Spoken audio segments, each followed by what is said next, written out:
Assalamualaikum warahmatullahi wabarakatuh. Selamat siang teman-teman mahasiswa semua. Alhamdulillahirrabbilalamin. Wassalatu wassalamu ala asrofil anbiya'i wal mursalin wa ala alihi washabihi ajmain. Asyhadu an la ilaha illallah, asyhadu anna Muhammadan abduhu wa rasuluh. La nabiyya ba'da. Teman-teman mahasiswa semuanya, alhamdulillahirrabbilalamin. Kita bisa bertemu kembali, bisa sama-sama kembali belajar untuk mata kuliah kewarganegaraan di pertemuan ketiga.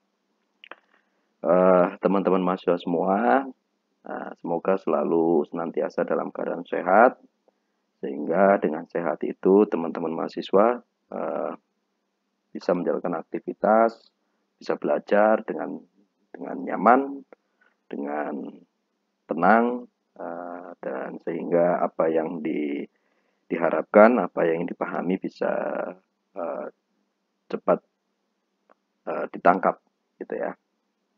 Oke, kita tutup poin saja, teman-teman mahasiswa. Hakikatnya hari ini kita akan di pertemuan ketiga ini kita akan membahas masalah identitas nasional.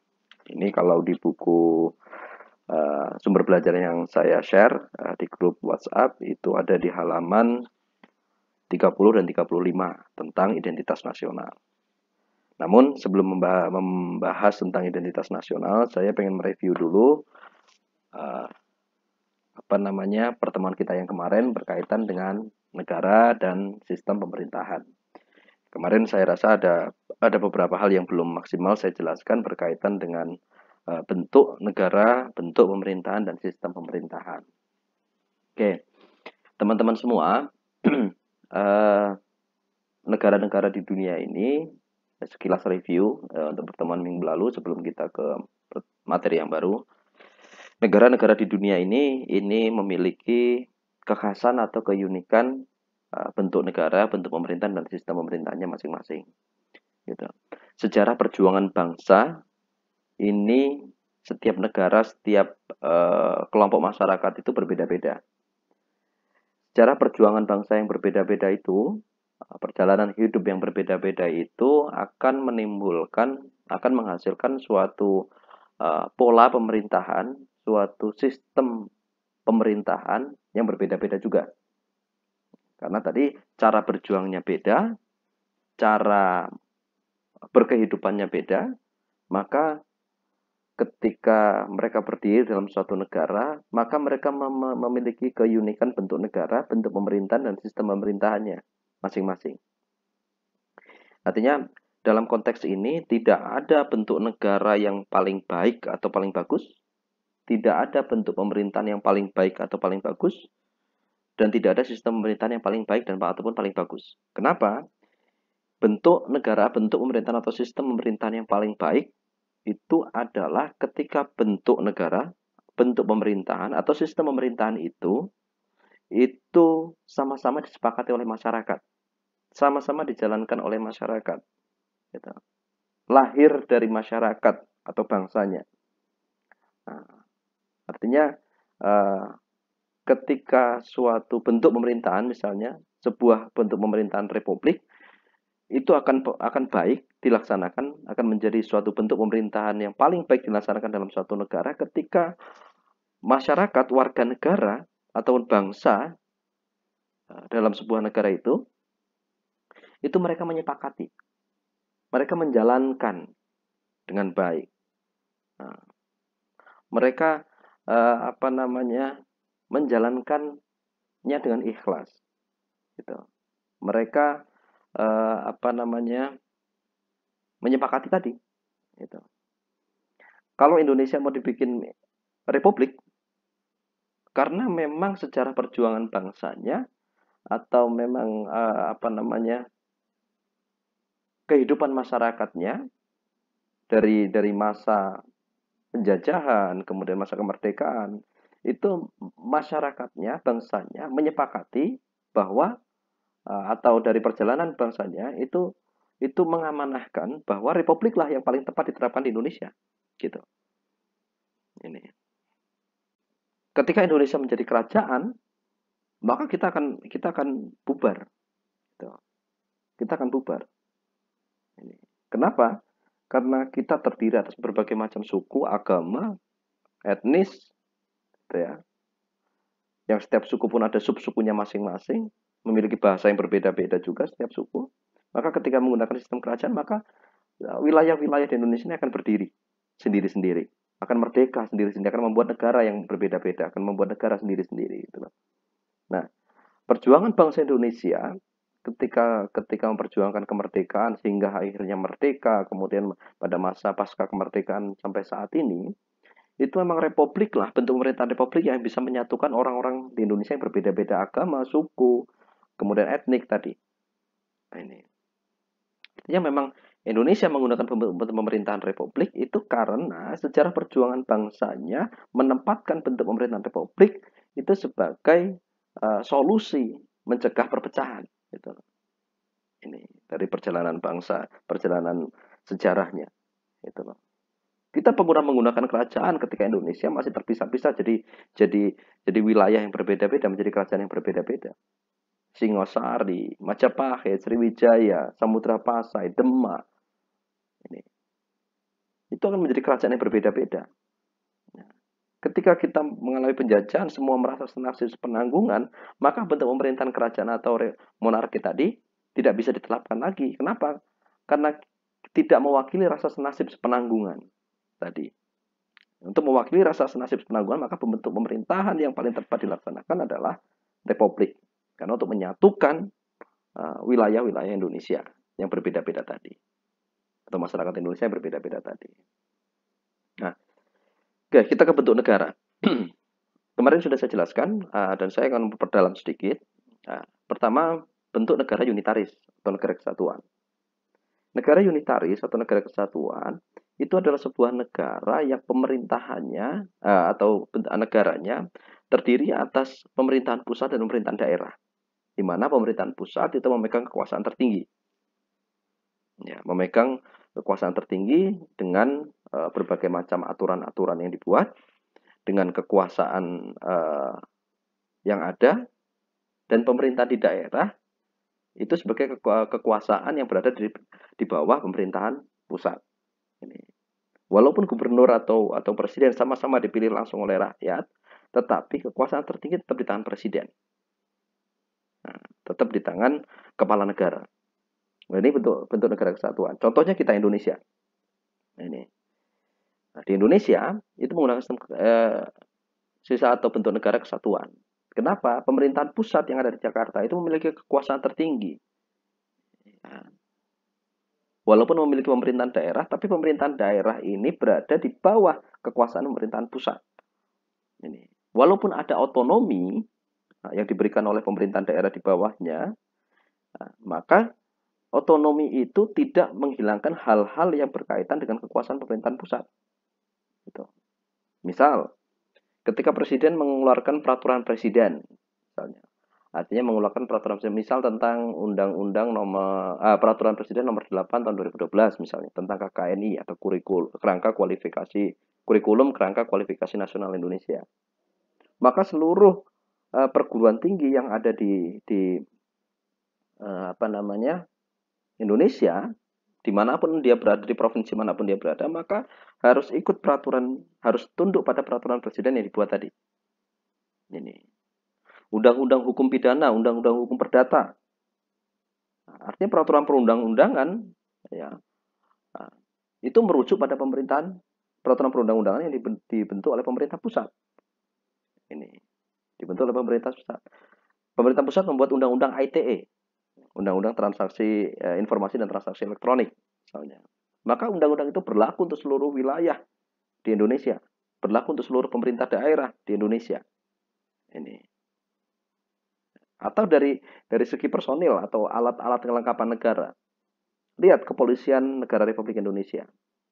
Sistem kepolisian negara Republik Indonesia atau Polri itu sistemnya transendental. Nah, sistemnya top down. Gitu ya. Polri di bawah di pemerintahan pemerintahan provinsi itu ada Polres, kepolisian resort. di bawah Polres ada Polsek, polisian sektor, gitu ya. Polsek maupun Polres itu tetap di bawah kendali Polri yang ada di pusat. Itu. Ya. Kapolres itu dipilih oleh pemerintahan pusat. Oh sorry maaf, tadi ada Polda, Polres, Polda untuk tingkat provinsi, Polres untuk tingkat kabupaten, dan Polsek untuk tingkat kecamatan. Gitu ya. Nah, 3 tingkatan Polda, Polres, Polsek tadi itu tetap di bawah kendali Kepolisian Negara Republik Indonesia, Kepolisian Pusat. Nih. Begitupun TNI. Ini, begitupun TNI. Itu ada di pemerintahan provinsi, itu ada Korem, Komando Resort Militer. Di tingkat kabupaten kota ada Kodim. Nah, ini. Nah, itu tetap juga di bawah kendali Tentara Nasional Indonesia yang ada di pusat. Kapolda, Kapolsek. Nah, Kapolda ditunjuk oleh Polri yang ada di pusat. Gitu loh. Ini. Itu alat kelengkapan negaranya. Ataupun dari sisi peradilan misalnya. Di tingkat kabupaten ada pengadilan negeri. Kemudian di tingkat provinsi ada pengadilan tinggi negeri. Di tingkat pusat ada Mahkamah Agung. Gitu loh. Ini. Tetap Mahkamah Agung sebagai pusat peradilan tertinggi di bawah pemerintahan pusat. Ini membuktikan bahwa kita Indonesia adalah negara kesatuan dari sisi peraturan perundang-undangan, dari sisi penegakan hukum, pertahanan dan keamanan, ataupun dari sisi perekonomian gitu. Ini dari sisi perekonomian negara, pemerintahan pusat itu setiap tahun memberikan dana bagi hasil, dana otonomi daerah yang diberikan kepada pemerintahan daerah di bawahnya. Ini membuktikan bahwa pemerintahan pusat itu memegang kekuasaan tertinggi. Oke. Nah, di bawahnya ada pemerintahan federalis, pemerintahan serikat. Nah, pemerintahan serikat ini memberikan otonomi yang lebih kepada pemerintahan daerah. Maka di pemerintahan serikat atau federalis, itu pemerintahan daerah tidak mau disebut sebagai provinsi. Mereka disebut sebagai negara bagian, karena memiliki kekuasaan yang luas. Bahkan lebih luas daripada kekuasaan yang diberikan pada pemerintahan unitaris atau kesatuan. Ini. Contoh negara federalis ini Amerika Serikat. Amerika Serikat ini terdiri atas pemerintahan Amerika Serikat, bentuk negara Amerika Serikat itu terdiri atas 50 negara bagian. Yang ke-50 negara bagian ini bisa memiliki aturan yang berbeda-beda. Kalau tadi pemerintahan kesatuan itu bisa memiliki peraturan yang berbeda-beda. Ada peraturan pusat, ada pemerintahan daerah yang peraturan daerahnya tidak boleh bertentangan dengan pemerintahan pusat. Tapi kalau di negara serikat, itu setiap negara bagian itu boleh memiliki peraturan yang berbeda-beda. Memiliki otonomi penuh. Nah, ini. Bahkan aturan-aturan itu misalnya yang kadang berbeda dengan aturan dari pemerintahan pusat misalnya. Contoh, ketika di Amerika Serikat misalnya kepolisian itu negara bagian memiliki kepolisian sendiri. Pemerintah pusat juga memiliki kepolisian sendiri. Gitu loh. Negara bagian punya kepolisian sheriff, biasa disebut sheriff. Sheriff itu adalah polisi yang mereka mereka yang bertanggung jawab pada negara bagiannya masing-masing. Ini adalah kepolisian negara bagiannya masing-masing. Ini. Oke. Kemudian dalam hal peraturan negara-negara bagian bisa membuat peraturannya masing-masing yang kadang berbeda dengan peraturan negara bagian yang lain atau bahkan mungkin yang berbeda dari aturan yang dibuat oleh pemerintah pusat. Misal, Las Vegas itu memperbolehkan, negara bagian Las Vegas itu memperbolehkan misalnya perjudian dan prostitusi. Pemerintahan daerah, pemerintahan negara bagiannya memperbolehkan itu. Tapi misalnya hal itu dilarang di California. Ini artinya setiap negara bagian mempunyai aturannya masing-masing. Di Texas itu masyarakat sipil boleh bersenjata, boleh membeli senjata api, boleh memiliki senjata api. Tapi hal itu bisa menjadi hal yang dilarang di negara misalnya, negara bagian misalnya di New Orleans misalnya, itu ini di Los Angeles misalnya. Nah ini negara federalis. Nah, terus apa gunanya fungsi pemerintahan pusat? Pak? Pemerintahan pusat adalah fungsinya sebagai kedaulatan, penjaga kedaulatan, sebagai kedaulatan dan perantara untuk hubungan luar negeri, sekaligus sebagai pertahanan. Ini. Jadi, ketika negara bagian, misalnya negara Texas itu memiliki industri pabrik motor Harley Davidson, ya, misalnya ini. Nah, negara bagian itu tidak bisa mengekspor langsung produksinya Harley itu. Nah, hasil produksi motor Harley Davidson itu dipasarkan oleh pemerintahan pusat, melalui pemerintahan pusat. Ini. Kenapa? Karena kedaulatan negara tertinggi, kedaulatan negara itu tetap ada di pemerintahan pusat. Ini dalam sisi sektor perdagangan. Ini. Misal kemudian di California ada pabrik mobil Ford misalnya atau Chevrolet. Ini. California tidak bisa mengekspor hasil otomotifnya tadi, mobil tadi, ke luar negeri tanpa melalui pemerintahan pusat atau melalui pemerintahan di atasnya. Ini karena kedaulatan untuk hubungan luar negeri, kedaulatan negara itu ada di pemerintahan pusat. Nah, itu negara federalis. Nah, ini. Tapi dari sisi hukum, dari sisi peraturan, dari sisi keamanan, negara bagian mempunyai otonomi khusus. Dari sisi keuangan pun, negara-negara federal memiliki otonomi khusus di sini. Nah, untuk mengelola negara bagiannya sendiri. Nah, yang ketiga, bentuk negara konfederalis ini adalah negara-negara ada dua konteks konfederalis ini atau negara uni. Ada uni real, ada uni personil. Uni real ini adalah negara-negara yang bergabung tapi memiliki kepala negara yang sama. Atau negara-negara yang bergabung tapi pengelolaan negaranya itu di bawah naungan negara pusat. Gitu. Jadi kekuasaannya otonominya lebih tinggi lagi, lebih luas lagi. Uni real. Apa contohnya? The British Commonwealth, negara-negara persemakmuran Inggris. Ini. Contoh Australia, Selandia Baru. Australia dan Selandia Baru hanya punya kepala pemerintahan, tapi tidak punya kepala negara. Mereka hanya punya perdana menteri, tapi tidak punya presiden ataupun raja ataupun ratu. Kenapa? Kepala negaranya itu adalah siapapun yang menjadi pimpinan di Inggris. Tuh. Ini. Dan negara konfederalis The British Commonwealth ini ada 53 setidaknya negara bagian. Atau setidaknya ada 53 negara yang tergabung dalam The British Commonwealth. Atau mereka yang mengakui bahwa Inggris ini adalah negara panutan mereka. Atau bersekutu dengan Inggris, kira-kira begitu. Ada Kepulauan Fiji, ada Malta, ada Selandia Baru, ada Irlandia. 53 tidaknya. Ini termasuk Singapura gitu. Nah, yang paling kelihatan itu adalah Australia dan Selandia Baru. Bahkan mereka tidak punya kepala negara. Kenapa? Kepala negaranya ikut siapapun yang menjadi kepala negara ataupun siapa yang menjadi raja atau ratu di Inggris. Ini konfederalis, uni real. Kalau Singapura mereka punya presiden. Tapi tetap mereka bersekutunya ke Inggris. Bersekutunya ke Inggris. Artinya dari sisi pertahanan dan keamanan mereka punya tentara, punya polisi sendiri. Tapi mereka punya koalisi, punya sekutu di luar negara itu. Ini. Kepulauan Fiji itu adalah negara yang kecil. Kecil sekali. Mungkin kalau diserang Rusia, itu satu hari sudah dapat dikuasai. Ataupun Singapura itu kecil.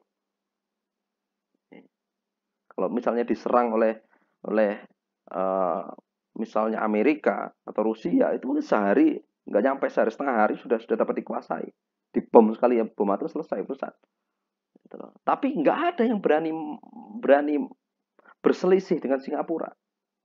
Kenapa? Karena di balik negara Singapura ini, sekutu dia ada Inggris.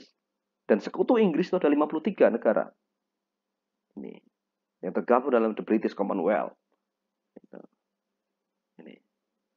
Artinya ketika nyerang Singapura, misalnya Indonesia menyerang Singapura, maka secara otomatis Australia, Selandia Baru, Kepulauan Fiji, termasuk Inggris, Irlandia, atau yang tergabung dalam sekutu the British Commonwealth pasti akan bantu Singapura. Ini negara kecil, tapi di balik itu mereka punya kekuatan yang besar. Ini the Unirail, gitu loh. Artinya negara-negara yang tergabung jadi satu, tapi menganggap Inggris sebagai pemerintahan pusat mereka. Ini. Mereka punya pemerintahan sendiri, mampu menjalin kerjasama dengan negara lain sendiri, tapi pemerintah mereka tunduk dan patuh pada sekutu tertinggi mereka, yaitu Inggris. Itulah kenapa Inggris itu selalu lebih kuat dibanding negara lain, bahkan lebih kuat daripada Amerika. Ya. Dari sisi mata uang, pound sterling itu mata uang yang memiliki nilai tukar tertinggi di dunia, mau dengan mata uang apapun. Negara-negara Eropa bergabung jadi satu, bentuk satu mata uang namanya euro, nilai tukarnya nggak lebih tinggi daripada pound sterling.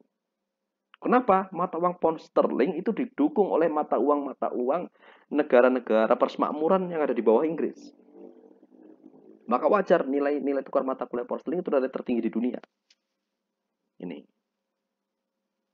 Dari sisi kekuasaan, Inggris memiliki kekuasaan yang paling luas di dunia. Dengan 53 negara yang tergabung di dalamnya, di bawah sekutunya. Ini. Artinya pemerintahan Inggris itu kecil, tapi ada 53 negara yang tersebar di setiap benua yang semuanya ngiblatnya ke Inggris. Mereka patuh terhadap apapun titah dari kerajaan Inggris. Gitu. Bahkan Australia dan Selandia Baru itu sampai mereka nggak mau punya kepala negara. Mereka ikut siapapun yang menjadi kepala negara di Inggris. Siapapun yang jadi raja atau ratu di Inggris, maka dialah kepala negara di Australia atau Selandia Baru. Ada beberapa negara persemakmuran yang sampai seperti itu. Ini sekutu-sekutu Inggris. Ini. Dolar Amerika Serikat sekalipun mereka nggak akan mampu nyaingi pound sterling Inggris dari sisi ekonomi. Dari sisi kekuasaan nggak ada yang berani untuk berhadapan untuk melakukan invasi, penyerangan terhadap negara-negara persatuan the British Commonwealth atau negara persemakmuran Inggris tadi. Ini. Jamaika itu negara kecil. Tapi Jamaika itu adalah bagian dari persemakmuran Inggris. Nyerang Jamaika itu berarti berhadapan dengan seluruh sekutu negara Inggris. 53 negara tadi. Britania Raya dan lain-lain. Ini Unirail. Ada unipersonil. Artinya memang negara-negara yang memiliki kedaulatan sendiri, punya kepala negara sendiri, kepala pemerintahan sendiri, kemudian mereka bergabung jadi satu. Ya, bergabung jadi satu. Mereka tidak mengiblat pada pemerintahan siapapun, tapi mereka bersatu ini hanya untuk urusan ekonomi atau pertahanan. Contoh Uni Eropa. Mereka buat satu mata uang untuk memperkuat sistem perekonomian mereka, euro. Mereka buat sistem pertahanan, namanya NATO. Ini. Tapi tidak, mereka antar satu dengan negara lain, mereka tidak mengiblat sistem pemerintahannya, bentuk pemerintahannya. Tidak ada yang saling menjadi bawahan atau atasan. Kalau di Unirail tadi kan masih semua ngiblatnya ke Inggris, gitu loh. Mereka patuh dan taat pada apapun perintah negara Inggris, gitu. Tapi kalau uni personil mereka berdiri masing-masing. Mereka berdiri masing-masing. Ini contoh Uni Eropa, Jerman, kemudian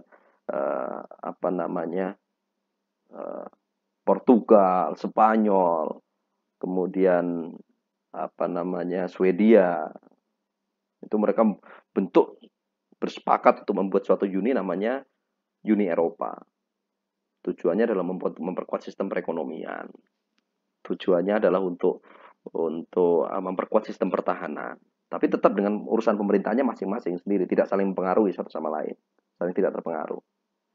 Ini konfederalis. Kemudian bentuk pemerintahan, ada republik, ada kerajaan. Indonesia adalah contoh republik.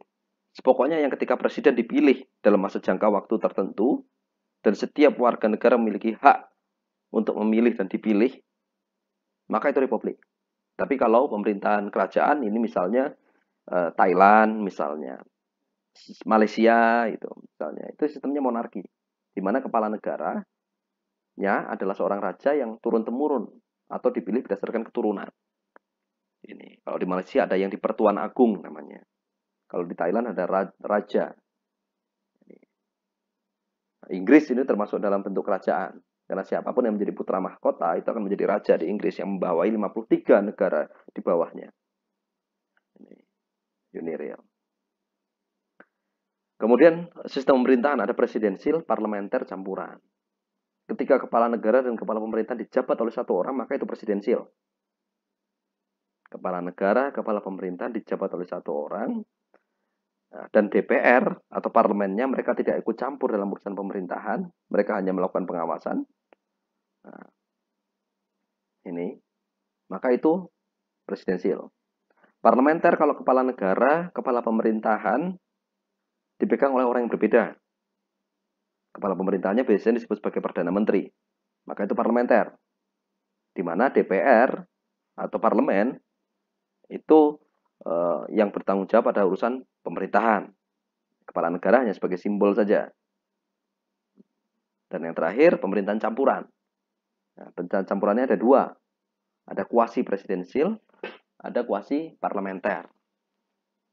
Kuasi presidensil itu yang pemerintahannya di bawah presiden, tapi DPR-nya masih bisa ikut campur dalam urusan pemerintahan. Tapi kalau kuasi parlementer itu pemerintahnya berada di bawah naungan Perdana Menteri, ya, di mana kepala negara bisa ikut campur dalam urusan pemerintahannya. Nah, itu sekilas tentang bentuk negara, bentuk pemerintahan, dan sistem pemerintahan. Nah, sekarang kita akan ke materi baru, identitas nasional. Ya, oke. Identitas nasional itu penting, mahasiswa semua untuk dipahami, karena kita sebagai bagian dari warga negara harus mampu melestarikan identitas nasional kita, identitas kita sendiri. Jangan sampai identitas kita ini hilang karena terpengaruh oleh identitas bangsa lain atau identitas negara lain. Ini identitas berasal dari kata identity yang berarti ciri, tanda jati diri yang khas yang melekat pada diri seseorang atau sesuatu yang membedakannya dengan yang lain. Jadi khas, ada yang khas. Gitu loh. Kalau secara personal, orang, individu, setiap kalian teman dengan teman kalian bisa mengenali si A, si B. Itu karena ada identitas yang sifatnya khas, yang melekat pada diri orang tersebut, sehingga kalian mengenali, oh itu si A.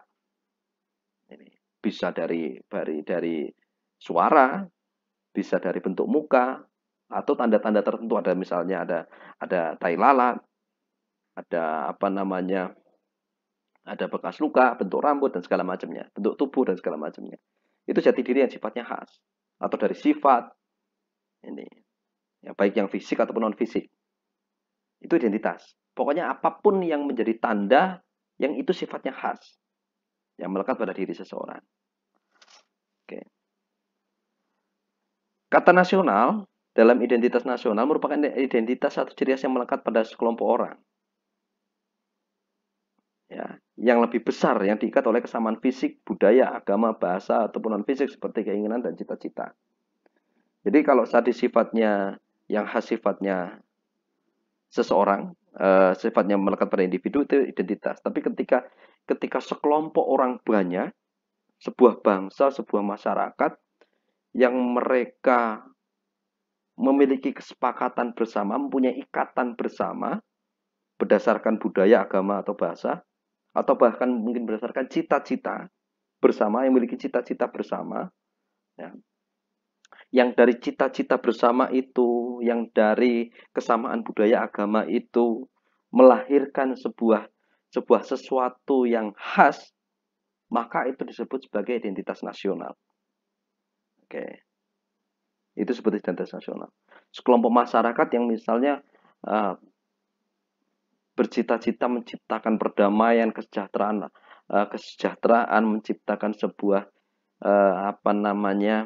kehidupan yang bebas tanpa kemerdekaan, membuat ikatan bersama membuat pemerintahan bersama untuk mencapai cita-cita itu, maka dari situ kemudian lahir sebuah identitas, sebuah kebiasaan-kebiasaan, sebuah fisik, bentuk fisik ataupun non fisik yang lahir dari ikatan kebersamaan tadi, maka itulah identitas nasional.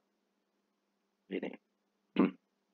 Contoh, bahasa Indonesia yang diikrarkan dalam Sumpah Pemuda itu lahir sebagai akibat ikatan fisik dan non fisik masyarakat Indonesia. Lahir sebagai sebuah cerminan keinginan cita-cita bersama. Bahasa Indonesia itu. Bahwa cita-cita bersama kita pengen berdiri dalam sebuah negara, mewujudkan negara yang tanpa penjajahan, mewujudkan keadilan abadi, perdamaian abadi, keadilan sosial, dan segala macamnya. Untuk mencapai itu maka lahirlah sebuah bahasa pemersatu. Karena masyarakat, kelompok masyarakat Indonesia ini macam-macam. Budaya, agama, bahasanya. Dan untuk menyatukan itu supaya mencapai cita-cita bersama, maka disusunlah sebuah bahasa persatuan, bahasa Indonesia. Sehingga orang yang berbeda budaya, berbeda bahasa daerah itu tetap bisa saling berkomunikasi untuk mencapai cita-cita bersama tadi. Menggunakan bahasa Indonesia. Ini. Lambang negara, Garuda Pancasila, bendera negara. Itu adalah bentuk-bentuk fisik yang lahir dari keinginan cita-cita bersama, ya, yang ingin menjadi sebuah ciri khas, yang menjadi ciri khas yang membedakannya dengan negara lain. Ini maksud sekalian. Ini identitas nasional. Identitas nasional adalah manifestasi budaya yang tumbuh dan berkembang dalam aspek kehidupan suatu bangsa dengan ciri khas, dan ciri khas tadi berbeda dengan bangsa yang lain. Nah, ini yang saya bilang tadi. Bahasa Indonesia itu lahir sebagai bentuk ciri khas untuk mencapai cita-cita masyarakat Indonesia tadi yang sudah bersatu tadi. Ini identitas nasional. Ini. Dan masih banyak lagi nilai-nilai yang lain. Ini. Dalam konteks identitas nasional, identitas-identitas daerah, ketika daerah itu menjadi bagian dari bangsa Indonesia, maka identitas daerah itu menjadi bagian dari identitas nasional. Lampung punya identitas pakaian, mempunyai identitas sandang, kain tapis. Karena masyarakat Lampung menjadi bagian dari masyarakat Indonesia, menjadi bagian dari bangsa Indonesia, maka kain tapis yang menjadi identitas masyarakat Lampung tadi menjadi bagian juga dari identitas nasional yang menjadi khas di mata negara lain. Yang menjadi khas dan membedakannya dengan kain-kain dari negara lain. Tapis menjadi bagian dari identitas nasional yang membedakan Indonesia, budaya Indonesia dengan budaya yang lain. Ini. Kemudian dari wujud seni budaya misalnya, wayang. Wayang ini juga menjadi bagian yang khas, yang membedakan budaya Indonesia dengan budaya bangsa lain. Walaupun secara spesifik wayang ini adalah budaya kesenian dari suku Jawa. Tapi karena masyarakat Jawa bagian dari bangsa Indonesia, maka hasil kesenian masyarakat Jawa tadi menjadi bagian dari identitas nasional juga. Ini, maksud sekalian. Rendang, makanan, itu juga menjadi ciri khas identitas nasional bangsa Indonesia. Kenapa masyarakat Minangkabau menjadi bagian dari bangsa Indonesia? Ya, ini. Itulah identitas nasional. Artinya sebuah ciri khas yang melekat pada sebuah bangsa yang membedakannya dengan bangsa yang lain. Nih. Nah, kita ini kan dewasa ini beberapa tahun yang lalu kita rame. Kenapa Malaysia mengklaim beberapa identitas nasional yang dimiliki oleh Indonesia? Ini. Seperti lagu Sayangi. Nah, yang lagu Sayangi, rasa sayang itu. Yang dari Maluku, kalau tidak salah. Itu diklaim menjadi bagian dari lagu daerah di Malaysia. Dan itu menjadi bagian dari identitas nasional Malaysia. Ya, kita melayangkan protes untuk itu. Ya, keris itu juga pernah menjadi diklaim, menjadi bagian dari identitas bangsa Indonesia yang diklaim Malaysia. Lihat film Upin dan Ipin. Film Upin dan Ipin itu sebenarnya menyinggung bangsa Indonesia. Ketika Upin dan Ipin mau ke taman, ya, mau family gathering itu ke taman melalui TK-nya, sekolahnya, itu di perjalanan mereka nyanyi lagu sayang-sayang nih. Ini. Dari konteks itu sebenarnya secara tersirat mereka menyinggung bahwa lagu sayang-sayangnya milik mereka. Atau lihat episode Upin Ipin yang lain yang mereka dalang memainkan wayang. Itu pada akhirnya mereka ada indikasi mereka mau mengklaim, mereka mau membuktikan melalui sebuah film bahwa wayang itu adalah identitas nasional negara Malaysia. Padahal itu punya Indonesia. Ini. Padahal itu punya Indonesia. Ini. Dan masih banyak lagi, lihat deh film Upin dan Ipin itu kalau nonton bersama adik kalian atau lagi santai. Ini. Banyak lagi yang lain dalam konteks ini. Identitas nasional menjadi harga mati bagi sebuah bangsa. Karena ini yang membedakannya dengan bangsa yang lain. Ini. Oke. Selanjutnya, mahasiswa sekalian, identitas nasional tergolongkan menjadi 4. Pertama, pola perilaku. 2, lambang. Alat perlengkapan. Dan tujuan yang ingin dicapai. Pola perilaku yang timbul dari penggolongan identitas nasional, misalnya identitas nasional yang berupa pola perilaku itu misalnya keramah tamahan, pola perilaku, atau ciri khas. Kalau kalian keramah tamahan tadi misalnya diwujudkan dalam bentuk fisik, misalnya ketika orang secara kedaerahan, ketika kamu tanya pada orang Jawa, ketika kamu ada di Jawa sana, mereka bertanya, rumahnya si A di mana? Mereka menunjukkan dengan jempol mereka, itu menunjukkan pola perilaku, identitas. Jempol mereka akan nunjuk pakai jempol. Oh, di sana, Pak. Pakai jempol mereka sambil nunjuk. Itu merupakan bentuk identitas pola perilaku. Karena yang tidak ditemukan di bangsa lain, pola perilaku yang seperti ini. Ya, pola perilaku yang seperti ini. Ya. Kemudian pola perilaku misalnya kenduri. Kenduri itu kamu nggak akan temui di Arab. Kamu nggak akan temui di Arab. Pola perilaku kenduri masyarakat berkumpul dan segala macamnya itu. Kenduren lah kalau orang Jawa bilang. Itu nggak akan ditemui karena itu adalah akulturasi antara budaya Hindu dan Islam. Dan ketemunya di Indonesia. Gitu. Oke. Kemudian itu dari sisi pola perilaku. Atau kemudian dari pola perilaku itu dari sisi bahasa. Bahasa itu juga memunculkan pola perilaku. Perbedaan bangsa Indonesia dengan kekhasan kosakatanya itu juga menjadi bagian ketika diucapkan menjadi bagian dari pola perilaku masyarakat Indonesia. Ini lambang-lambang. Misalnya ini lambang-lambang kedaerahan, kemudian lambang negara, kemudian lambang partai politik atau lambang organisasi yang kalian ikuti itu menjadi bagian dari identitas nasional. Ini berupa lambang-lambang. Itu mencerminkan sebuah organisasi, sebuah institusi. Lambang Provinsi Lampung, lambang Garuda Pancasila sebagai lambang negara, kemudian lambang organisasi yang kalian ikuti. Gitu. Maka setiap organisasi, setiap institusi biasanya memiliki lambang. Itu menjadi bagian dari identitas nasional. Kemudian ada alat perlengkapan. Alat perlengkapan itu misalnya pakaian adat, rumah adat, senjata adat, itu bagian. Rencong itu menjadi bagian identitas nasional dari penggolongan alat perlengkapan. Ini senjata nasional atau senjata daerah Aceh. Itu menjadi bagian dari identitas nasional. Alat perlengkapan.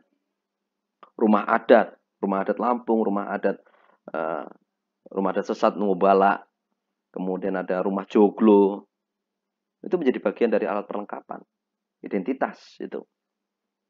Ini. Kemudian pakaian adat itu juga menjadi bagian dari identitas nasional. Ini. Dan yang terakhir tujuan yang ingin dicapai. Ya. Tujuan bangsa Indonesia yang dalam pembukaan Undang-Undang Dasar 1945 alinea keempat itu menjadi bagian dari identitas nasional yang ingin dicapai. Nah, itu menjadi khas tujuan itu. Yang di alinea keempat itu, tujuan nasional itu. Kenapa? Karena mungkin bangsa yang lain memiliki tujuannya yang berbeda. Thailand sebagai negara yang tidak pernah dijajah, mungkin tujuan negaranya berbeda dengan kita bangsa Indonesia yang pernah dijajah lama. Itu. Ini. Artinya negara itu berdiri juga mempunyai tujuan yang bermacam-macam berbeda-beda. Walaupun ada sisi kesamaan, tapi ada spesifikasi yang berbeda-beda. Ini pengelolaan identitas nasional. Ada pola perilaku, lambang-lambang, alat perlengkapan, dan tujuan yang dicapai. Kemudian, unsur-unsur pembentuk identitas nasional. Ini. Unsur-unsur pembentuk identitas nasional. Pertama, identitas nasional itu bisa terbentuk, pertama karena adanya suku bangsa. Suku bangsa, adanya sebuah suku bangsa itu pasti melahirkan identitas, melahirkan memiliki budaya, yang budaya itu kemudian melahirkan identitas. Ini, ya. Contoh bahasa, senjata adat tadi, rumah adat tadi, cara hidup, cara memasak, masakan maksud saya. Itu juga lahir karena adanya sebuah suku bangsa. Ini. Agama itu juga membentuk identitas nasional. Ini. Muslim misalnya, sebagai seorang Muslim. Nah, misalnya, agama Islam itu membentuk identitas sendiri di Indonesia. Yang membedakan Islam Indonesia dengan Islam yang ada di Arab Saudi. Islam kan rahmatan lil alamin. Rahmat bagi semesta alam. Cocok untuk keadaan apapun dan dimanapun. Adanya peci dan sarung, ya, peci dan sarung itu merupakan wujud identitas yang lahir dari adanya agama Islam. Kamu nggak akan temui di Arab Saudi atau di negara-negara Arab yang sholat pakai sarung. Ini. Nah, sarung adalah suatu wujud identitas yang muncul karena adanya sebuah agama. Ini. Oke. Peci, kenduri, atau budaya masyarakat, atau lebaran, budaya-budaya, perilaku-perilaku yang muncul lebaran. Ya saat mau lebaran. Ini. Ada perpekan dan segala macamnya. Itu kan sebuah bentuk identitas yang muncul karena adanya agama. Ini. Budaya itu melengkapi 7 unsur tadi, termasuk suku bangsa, agama, bahasa, senjata adat, rumah adat, pola hidup, teknologi. Itu. Ini. Sebuah budaya juga akan memberikan suatu corak yang khas bagi identitas nasional Indonesia. Contoh masyarakat di Bali dengan segala macam hasil budayanya itu menjadi sebuah ciri yang khas. Pakaiannya, tutup kepalanya, bajunya. Gitu. Bahasa, ini juga yang lahir dari adanya sebuah suku bangsa. Itu menjadi identitas. Sejarah masyarakat, sejarah sebuah bangsa itu juga menjadi sebuah unsur identitas. Ya. Demokrasi di Indonesia dengan negara lain itu berbeda. Oke. Di Indonesia pemilihan presiden misalnya harus melalui masa jabatan 5 tahun, masa jabatan presiden misalnya. Dipilih dengan konsep DPR dulu, parlemen dulu yang dipilih baru kemudian presiden. Ada batas presidential threshold. Itu. Ada kriteria-kriteria tertentu, ada pengangkatan sumpah dan segala macamnya. Itu menjadi bagian dari identitas yang muncul sebagai akibat dari sejarah. Kondisi astronomis dan geografis itu juga membentuk unsur identitas. Contoh kondisi astronomis dan geografis. Orang yang tinggal di daerah dingin itu memiliki logat yang lebih halus daripada orang yang tinggal di daerah yang panas. Orang daerah pantai dengan pegunungan itu memiliki logat bahasa yang berbeda-beda. Lihat, orang-orang yang tinggal di daerah pegunungan itu mereka lebih santun. Bukan lebih santun ya. Logatnya lebih halus, bukan lebih santun. Sama-sama santun, tapi mengungkapkannya beda. Orang-orang di daerah eh, halus seperti daerah dingin misalnya Bandung atau Jawa Barat segala macam, bahasa mereka lebih halus. Baik, sama-sama baik, tapi bahasa mereka lebih halus. Ya. Tapi lihat di daerah-daerah Sumatera, orang-orang Sumatera, mereka memiliki logat bahasa yang lebih keras, walaupun baik. Tapi cara penyampaiannya mereka memiliki kosakata, memiliki logat bahasa, hentakan bahasa yang lebih keras daripada orang-orang yang di Jawa. Kenapa? Di Jawa mayoritas daerahnya daerah yang dingin. Ya. Daerah yang lebih banyak pegunungan sehingga lebih cuacanya lebih dingin dibandingkan dengan Sumatera yang mayoritas adalah daerah-daerah pesisir, daerah-daerah pantai gitu. Atau nggak usah jauh-jauh, orang Lampung pesisir dan Pepadun itu berbeda. Logat bahasanya juga berbeda, hentakan bahasanya. Pepadun itu lebih menghentak, sementara pesisir itu lebih mendayu, lebih lebih apa namanya, logatnya lebih halus gitu. Nah, ini kenapa, kan kondisi astronomis dan geografinya berbeda. Kondisi astronomis dan geografis yang berbeda akan membedakan mereka mata pencaharian mereka juga. Nah, ini akan menjadi unsur pembentuk identitas nasional juga. Nah, selanjutnya masuk sekalian, yang terakhir adalah ada ancaman identitas nasional. Ancaman identitas nasional itu pertama globalisasi. Semakin pendeknya, semakin sempitnya ruang dan waktu, itu memudahkan suatu masyarakat untuk berinteraksi dengan masyarakat yang lain, saling mempengaruhi budaya. Ini, ya.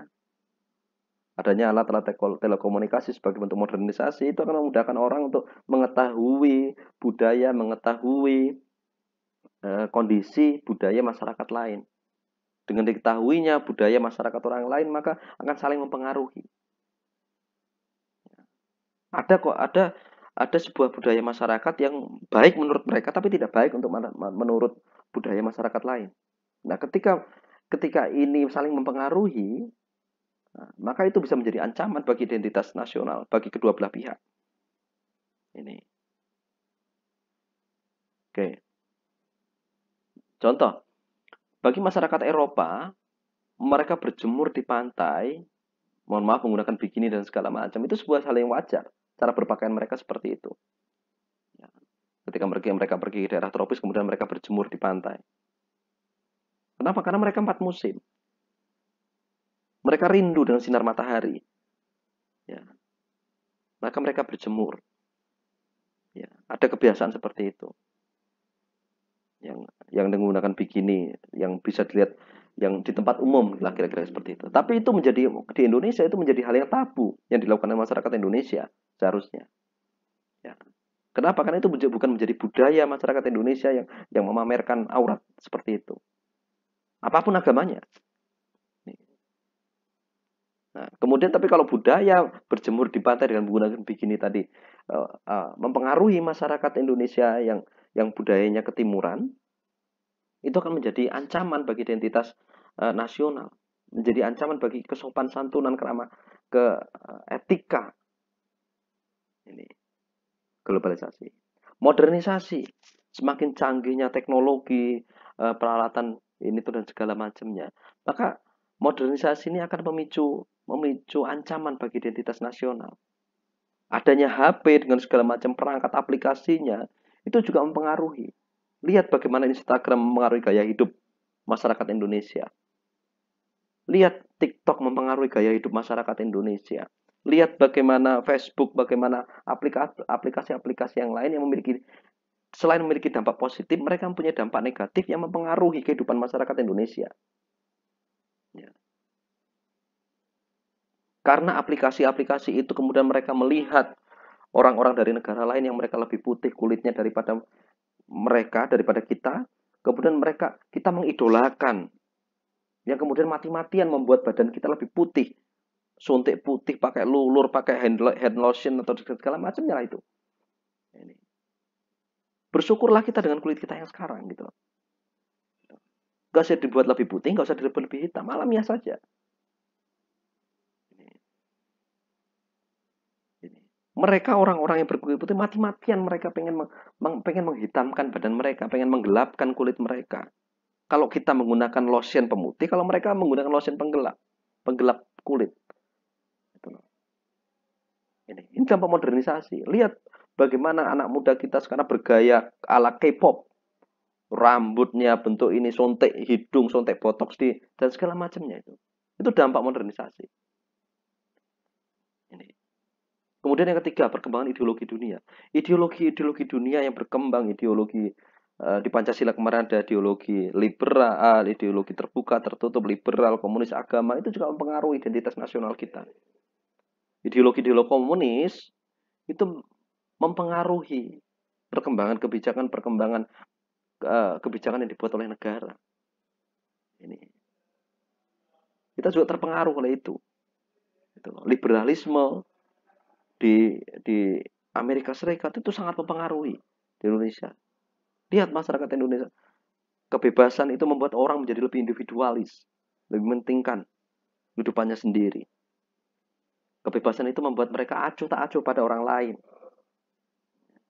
Ini akibat sebagai perkembangan ideologi dunia. Oke. Liberalisme kebebasan, orang sudah tidak mau lagi berpelukan, bergandengan, berciuman di tempat umum. Itu pengaruh dari ideologi liberalis yang mengagungkan kebebasan individu. Fanatisme suku dan agama itu juga mengancam identitas nasional, terutama persatuan dan kesatuan bangsa, integrasi nasional. Lihat beberapa konflik yang terjadi antar suku di Indonesia, antar agama di Indonesia. Itu mengancam keutuhan bangsa, yang secara otomatis mengancam identitas nasional. Lunturnya nilai-nilai Pancasila, nilai persatuan, keberadaban, pengakuan hak orang lain. Lihat seberapa banyak berita di TV, bagaimana orang mencuri, membegal, ya, membunuh orang lain, bahkan membunuh anaknya sendiri, membuang anaknya sendiri. Ya. Bukan suami istri ditangkap di kos-kosan dalam satu kamar. Itu kan mengancam dari nilai-nilai keluhuran Pancasila itu sendiri. Baik nilai agama ataupun keberadaban kita sebagai manusia. Nah, itu yang mengancam identitas nasional Indonesia. Nah, ini. Oke, Mas sekalian, itu saja yang berkaitan dengan materi identitas nasional yang dapat saya jelaskan. Kalau ada pertanyaan silahkan ke WhatsApp grup kita, silahkan ditanyakan di situ. Kurang lebihnya saya mohon maaf. Bila taufik wal hidayah. Allahumma minkum ihdinas siratal mustaqim. Assalamualaikum warahmatullahi wabarakatuh.